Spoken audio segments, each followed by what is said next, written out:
Dhe në fund qiriri tretet, shkrihet, mbaron. Poeti pra për të kryer misionin e tij sakrifikohet.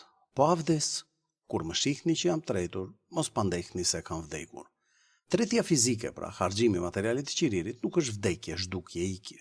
Sipas kësaj, jeta nuk mbyllet me tretjen.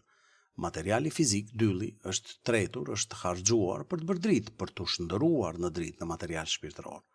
Jam i gjallë, jam në jetë, jam në dritë të vërtetë.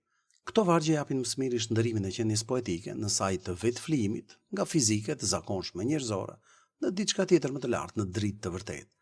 E pra është e kuptueshme të pyesim, a mbaron jeta e poetit aty ku mbaron jeta e tij njerëzore? Ç'mbetet përfundimisht nga poeti? Sipas këtyre vargjeve, jeta e vërtetë e poetit është ajo e mëtejshmja, pas tretjes, pas vdekjes fizike. Kur më shihni që jam tretur, mos pandehni se kam vdekur.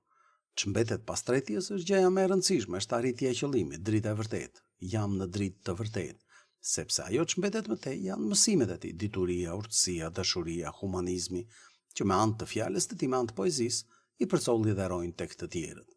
Unë jam në shpirtin tuaj, mos më kini për të huaj. Këtë vazhdimsi të jetës poetike tregojnë mësimirët e vargjet paradoksalisht të kundërt, për ju do të ri të tretem, as një çik të mos mbetem, dhe unë zjarit nuk i druhem, dhe kur s'dua të shuhem. A nuk duke në pamje të parë sikur e kundërshton njëri tjetrin këto vargje?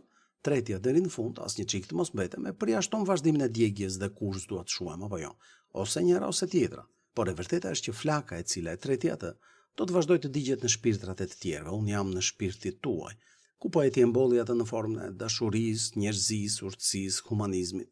Nëse e kuptuam këtë, mund të kuptojmë edhe përjetësinë e qenies poetike.